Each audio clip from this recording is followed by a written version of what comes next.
Well, it's unfortunate, but I'm not surprised. I mean, the only thing that surprised me is that he's the only one that tested positive. I mean, these are the kind of things that's going to happen.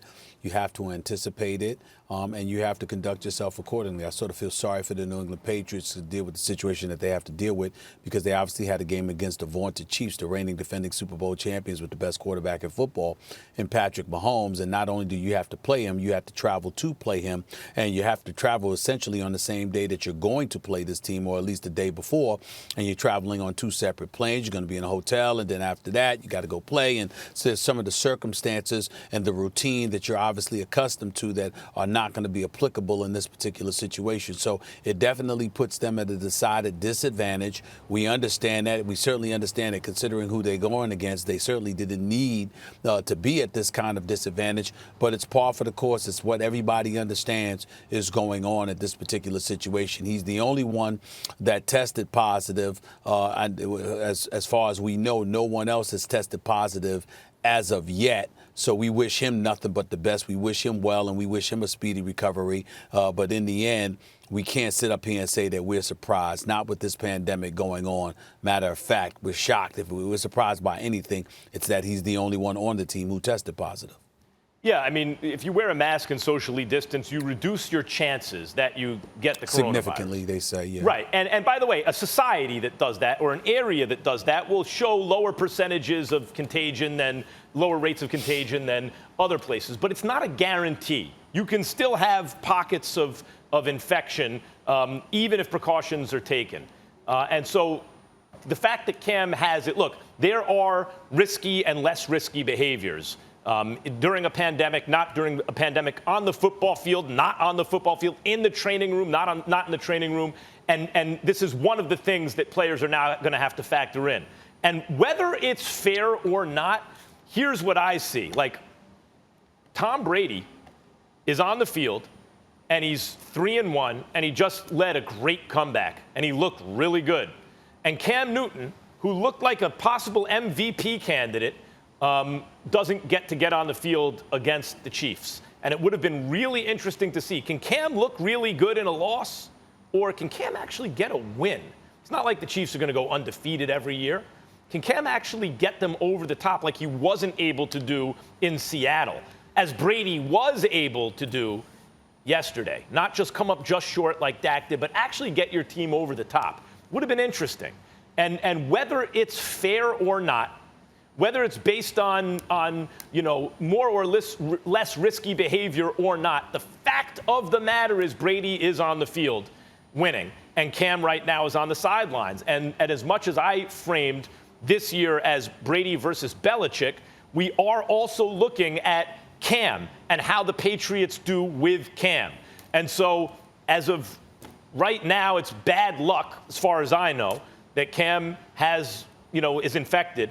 But the bottom line is it's not helpful to the Patriots or to Cam Newton that is the case.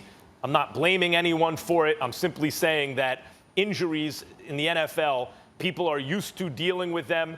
No one uses it as an excuse. If your team loses, you just lose. And that's what the Patriots are dealing with now. With that being said, Stephen A., and obviously we all wish Cam a speedy recovery, the Chiefs are favored by 10.5. They were favored by 7, I think, when Cam was going to play. They're not going to have Sony Michel. Obviously, they're not going to have Cam. How bad is this going to get for New England tonight?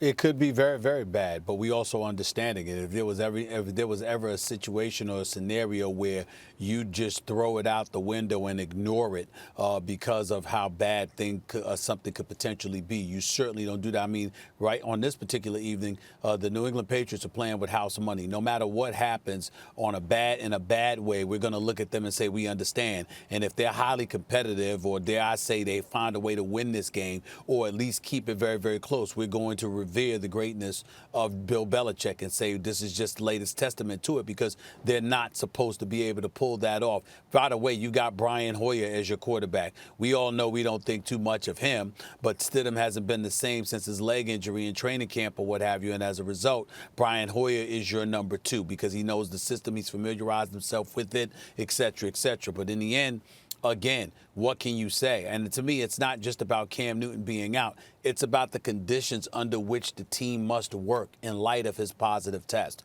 If this were just an injury, then you play the game yesterday and you be done with it and you go up in there with your backup quarterback.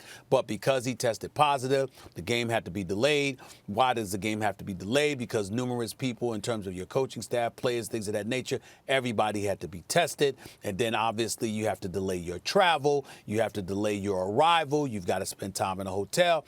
All of these different things are things that can take away from you physically when you're assigned to go out there and perform. So we understand what the New England Patriots are working with to some degree. Obviously, again, we wish Cam Newton nothing but the best, a healthy and speedy recovery.